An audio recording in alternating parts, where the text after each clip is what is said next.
हाय दोस्तों, नमस्कार। आज हम आपको एक फिजिकल केमिस्ट्री का एक चैप्टर है थर्मोडायनेमिक इक्विलिब्रियम। आज उसके बारे में स्टडी करेंगे और इस चैप्टर के बारे में हम समझेंगे। ठीक है। चैप्टर का नाम है थर्मोडायनेमिक।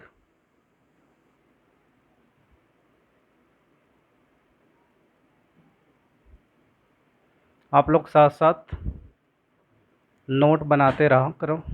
ठीक है। मैं आपको सफिशिएंट टाइम दे रहा हूँ ताकि आप एक अच्छे से इस चैप्टर का एक अच्छा नोट बना सकें। तो थर्मोडायनेमिक इक्विलिब्रियम में सिस्टम को होने के लिए क्या क्या कंडीशंस फॉलो करनी होती है। इसमें 3 कंडीशन होती है। जैसे एक सिस्टम है, कंसीडर करें सिस्टम ए और सिस्टम बी। ठीक है। सिस्टम ए और सिस्टम बी थर्मोडायनेमिक इक्विलिब्रियम में तब कहा जाएगा जब ये फिजिकल इक्विलिब्रियम में हो। Physical equilibrium,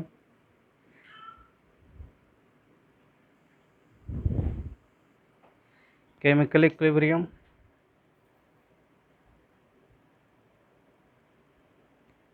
and third is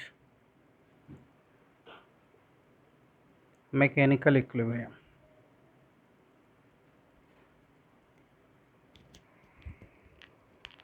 mechanical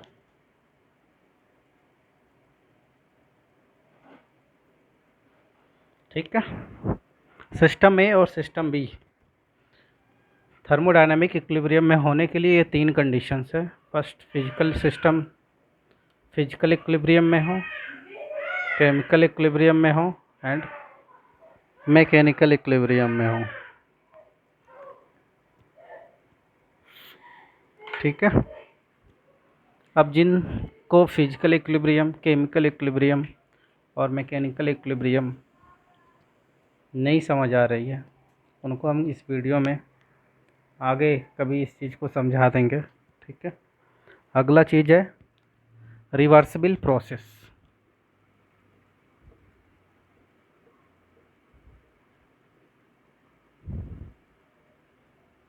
reversible process, इसमें इसको इजीली तरीके से समझते हैं। एक डायग्राम है प्रेशर और वॉल्यूम का। ठीक है। ये पॉइंट 1 है और ये पॉइंट 2 है। ठीक है। पॉइंट 1 से पॉइंट 2 जाए जो गया बंदा, और पॉइंट 2 से पॉइंट 2 1। ठीक है। यानी वो इस डायरेक्शन में भी जा रहा है और उससे रिवर्स डायरेक्शन में भी आ रहा है। That is called reversible process. ये सेम पाथ भी हो सकता है और डिफरेंट पाथ भी हो सकता है। ठीक है। तो पॉइंट 1 से पॉइंट 2 पे ये इस पाथ से गया और 2 से 1 पे जाने के लिए इस पाथ को भी फॉलो कर सकता है। ठीक है। या ये इस पाथ को भी फॉलो कर सकता है। ठीक है। तो इस सिस्टम को बोलते हैं रिवर्सिबल प्रोसेस। इसमें एक इम्पोर्टेंट नोट पॉइंट है रिवर्सिबल प्रोसेस में, इसको आप नोट कर लो। In reversible process there are no viscous and frictional losses in reversible process। No viscous and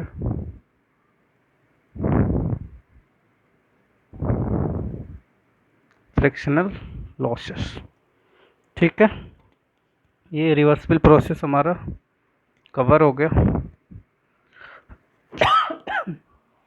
अब हम आगे बढ़ते हैं इरिवर्सिबल प्रोसेस।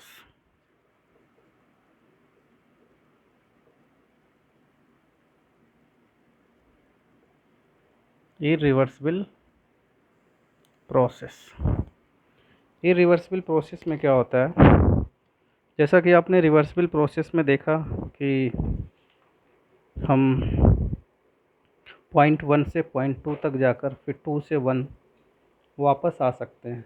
लेकिन इरिवर्सिबल प्रोसेस में क्या होता है कि एक डायरेक्शन में ही होता है। हम पॉइंट 1 से पॉइंट 2 तो जाएंगे, ठीक है, लेकिन 2 से 1 की तरफ वापस नहीं आएंगे, ठीक है। इसका रीज़न क्या होता है? इसमें होता है कि इरिवर्सिबल प्रोसेस में जो विस्कस है या फ्रिक्शनल लॉसेस हैं, ये सब क्या होते हैं, प्रेजेंट होते हैं, ठीक है। तो इरिवर्सिबल प्रोसेस को समझ लेते हैं। ये प्रेशर है, वॉल्यूम है, पॉइंट 1 पॉइंट 2। हम पॉइंट 1 से पॉइंट 2 तो चले गए, ठीक है, लेकिन 2 से 1 की तरफ नहीं जा सकते, ठीक है। यानी ये सिर्फ एक डायरेक्शन में ही ट्रेवल कर सकता है। तो इसे हम क्या बोलेंगे, इरिवर्सिबल प्रोसेस। और इसमें आप नोट कर सकते हो इन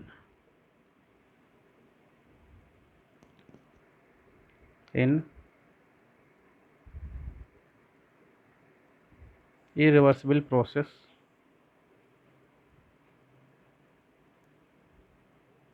there is viscous and a frictional losses present, ठीक है। इस पॉइंट को आप नोट कर लो।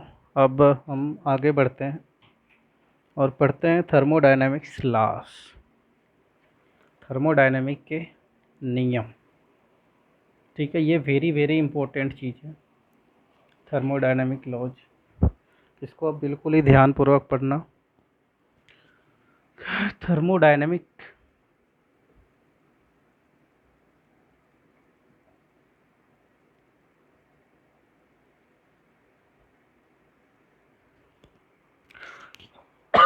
थर्मोडायनेमिक लॉ, थर्मोडायनेमिक लॉ में फर्स्ट लॉ आता है जीरोथ लॉ। फर्स्ट है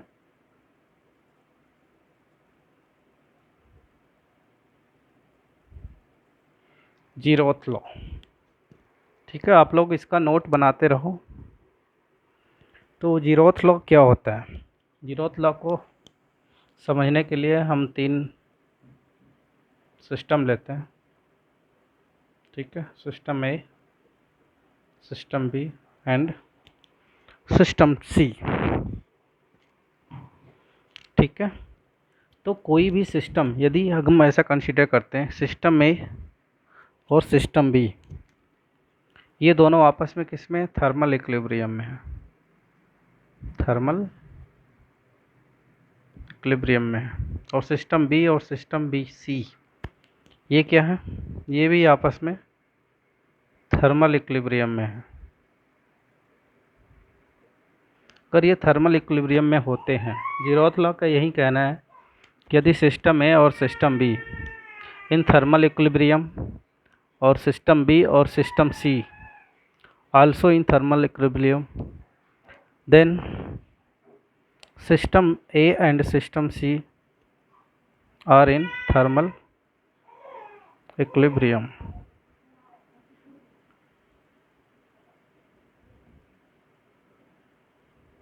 ठीक है। ये चीज़ आपको समझ आ गई होगी।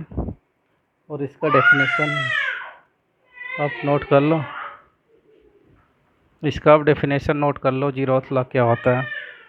जैसा कि अभी पिक से आपने समझा कि सिस्टम ए और system B in thermal equilibrium and system B and system C in thermal equilibrium, then system A and system C also in thermal equilibrium, ठीक है।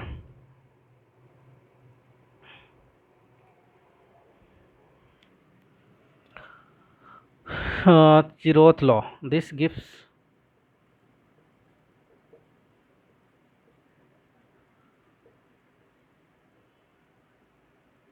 concept of temperature,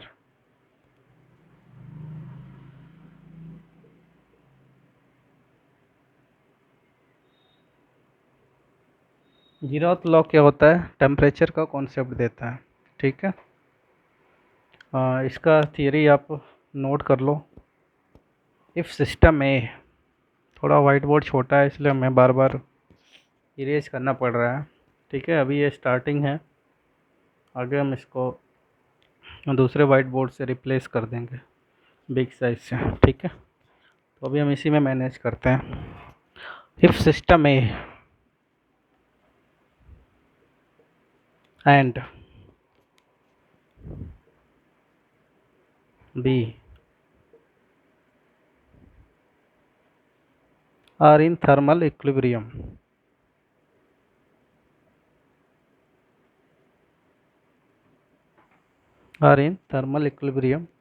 and system B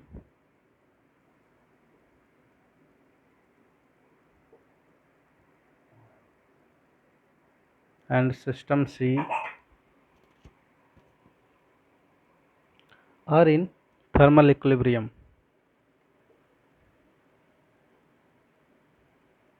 same चीज़ है जो मैंने आपको 3 system लेकर A B C को समझाया था, उसी चीज़ को मैं यहाँ पे नोट करा रहा हूँ। Are in thermal equilibrium,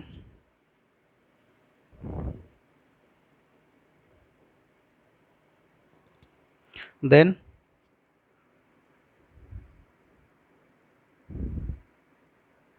system A and system C are must be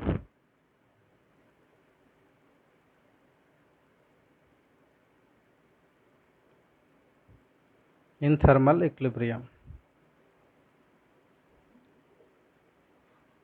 This is called zeroth law। ठीक है, इसे हम zeroth law बोलते हैं। अब आपको थर्मोडायनामिक का फर्स्ट लॉ पढ़ाते हैं। ठीक है, हेडिंग डाल लो आप लोग, थर्मोडायनामिक फर्स्ट लॉ।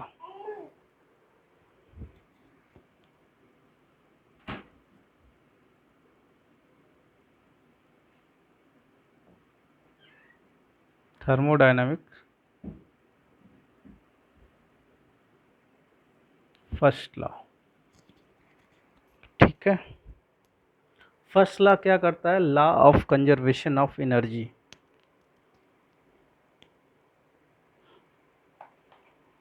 को बताता है।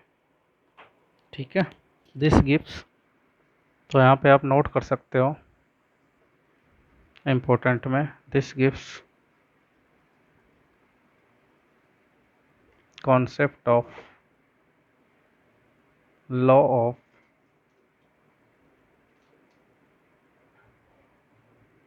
conservation of energy।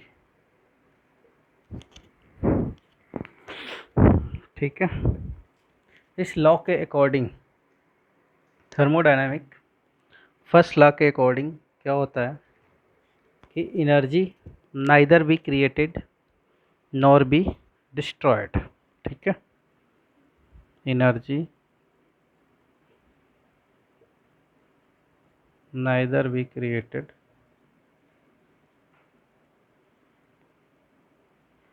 Nor be, अब नोट करते रहो करो, nor be destroyed. It can be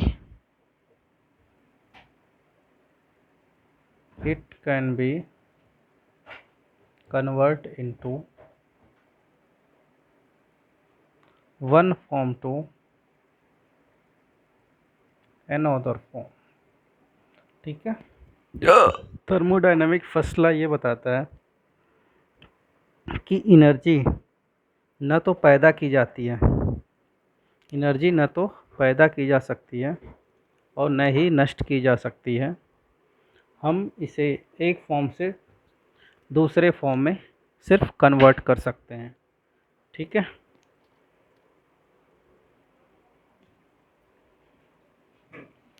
तो ये थर्मोडायनामिक फर्स्ट लॉ कवर हो गया।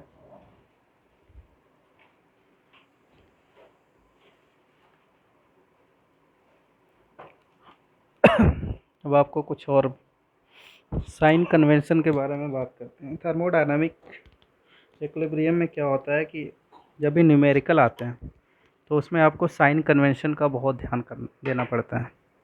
ठीक है, तो वो साइन कन्वेंशन कैसे हमें पता चलेगा, उस चीज़ को आप नोट कर लो। साइन कन्वेंशन,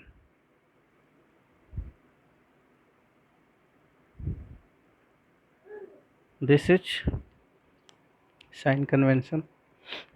ये कोई सिस्टम है,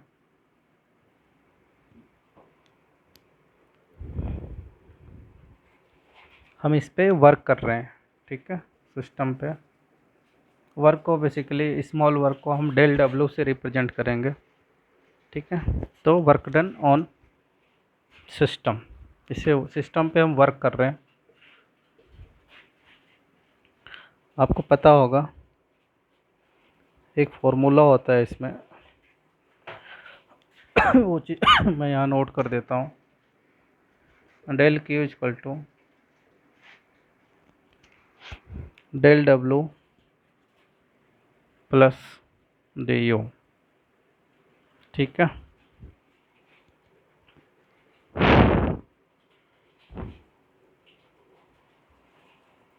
डेल यू क्या होता है? दिस इज कॉल्ड सिस्टम की इंटरनल एनर्जी होती है, internal energy. This is work done, ठीक है। इस चीज़ को आप ध्यान में रखना। तो यहाँ पे अभी हम साइन कन्वेंशन में बता रहे हैं कि work done on the system, ठीक है। जब भी सिस्टम पे हम वर्क करेंगे तो हमारा वर्क क्या होगा? नेगेटिव हो जाएगा, ठीक है।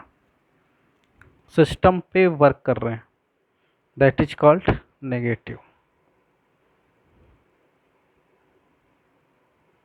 और डेल क्यू जो हीट है, डेल क्यू क्या है? हीट है। Heat outside, heat out going to the system, del Q क्या हो जाएगा? नेगेटिव हो जाएगा, ठीक है। यानी सिस्टम पे जब भी हम वर्क करेंगे तो वर्क हमारा नेगेटिव होगा, और उससे जो हीट रिलीज होगी, यानी सिस्टम की हीट क्या हो रही है? बाहर आ रही है, तो उसको भी क्या करेंगे? हम हीट को नेगेटिव साइन लेंगे, ठीक है। और इसके बाद दूसरा केस है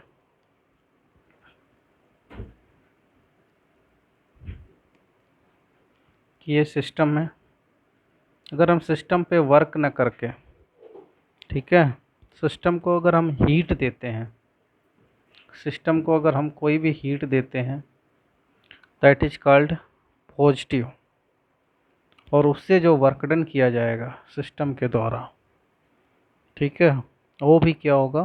पॉजिटिव, क्योंकि सिस्टम वर्क कर रहा है। अभी हम यहाँ पे सिस्टम पे वर्क कर रहे थे, यानी वर्क जो है एक्सटर्नल था, और सिस्टम की जो खुद की हीट है वो क्या हो रही थी? रिलीज हो रही थी। तो दोनों, इसलिए मैंने इसको नेगेटिव कंसीडर किया। बट इस केस में क्या है कि हम सिस्टम को हीट दे रहे हैं, तो सिस्टम क्या कर रहा है? वर्क कर रहा है। तो इसलिए हम हीट को भी पॉजिटिव और वर्क को भी पॉजिटिव लेंगे, ठीक है। तो डेल डब्ल्यू क्या होगा? इसमें पॉजिटिव कंसीडर किया जाएगा। यहाँ पे आप नोट कर सकते हो work done on the system, work done यहाँ पे सिस्टम पे वर्क किया जा रहा है, और यहाँ पे क्या? Heat out going to the system, ये क्या? Heat out going to the system. और सेकेंड में heat given to the system, हम सिस्टम को क्या कर रहे हैं? हीट दे रहे हैं, heat given to the system. और यहाँ पे क्या है? Work done by the system.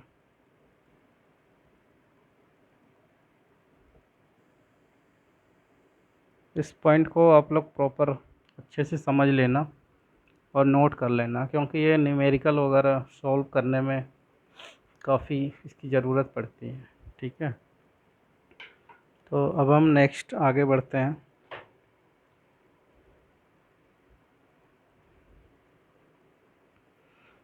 इसी को थोड़ा सा एक बार और एक्सप्लेन कर देते हैं।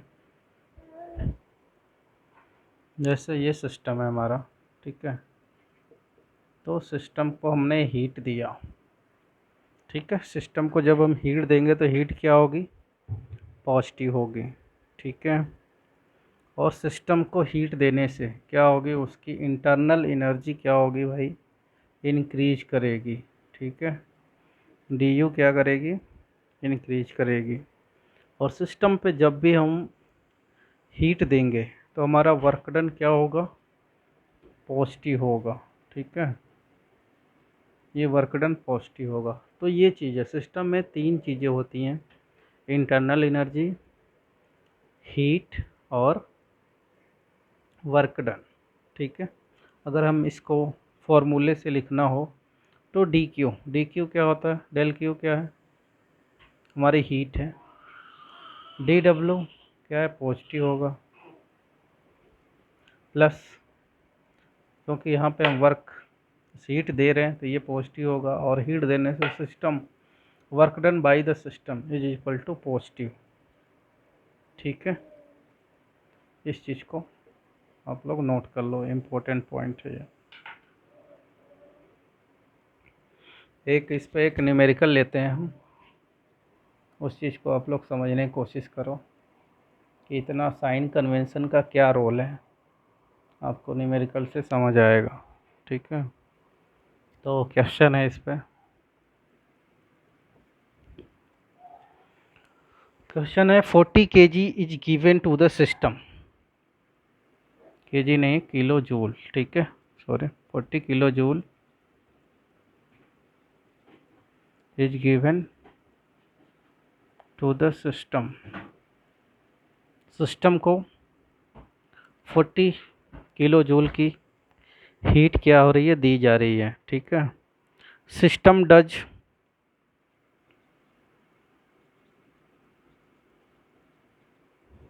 System does 30 kilo joule work, और सिस्टम क्या करता है, 30 किलो जूल का work done by the system में क्या है, 30 kilo joule. Then find the change in internal energy. आपसे क्वेश्चन पूछा जा रहा है कि एक सिस्टम है जिसको 40 किलो जूल की हीट दिया जा रहा है, ठीक है, और system does the work 30 kilo joule, then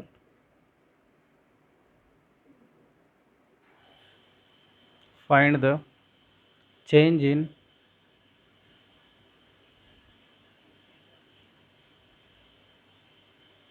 internal energy. Internal energy माने डी यू पूछ रहा है, ठीक है, डी यू को हमें कैलकुलेट करना है। तो अभी आपने ये पढ़ा है del Q equal to D U plus del W, ये आपका फॉर्मूला है, ठीक है। तो हम इस चीज़ को एक बार समझते हैं, क्वेश्चन बोल क्या रहा है। ये हमारा सिस्टम हो गया, सिस्टम को हम 40 किलो जूल का क्या कर रहे हैं, हीट दे रहे हैं, ठीक है। तो हमारा डेल क्यू क्या हो गया, पॉजिटिव हो गया, ठीक है। डेल क्यू पॉजिटिव यानी प्लस 40 किलो जूल। और आपको पता होगा सिस्टम पे जब भी कोई हीट दिया जाता है तो उसके द्वारा जो किया गया वर्क डन होता है यानी डेल डब्ल्यू, वो भी क्या होता है, पॉजिटिव होता है, ठीक है। तो पॉजिटिव क्या हो जाएगा, 30 किलो जूल, ये हमें दिया गया है, ठीक है। अब इस सेम चीज़ को हम इस फॉर्मूले में पुट करेंगे और चेंज इन इंटरनल एनर्जी को फाइंड आउट करेंगे। Del Q 40 D U work done is positive 30, then D U is equal to 40 minus 30, D U is equal to 10 kilo joule. This is answer, that is change in internal energy, okay.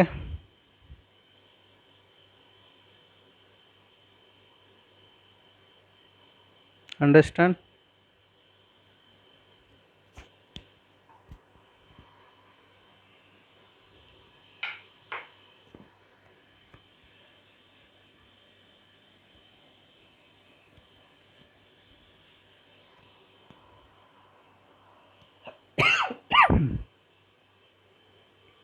अगला topic है Joule's equivalent law. क्या है Joule's equivalent law? ठीक है, according to this law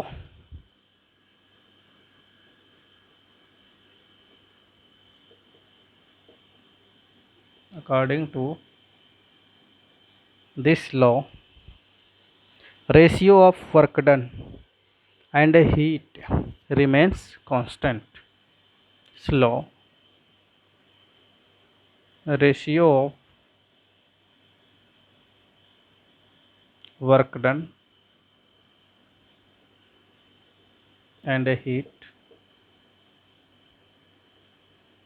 remains constant।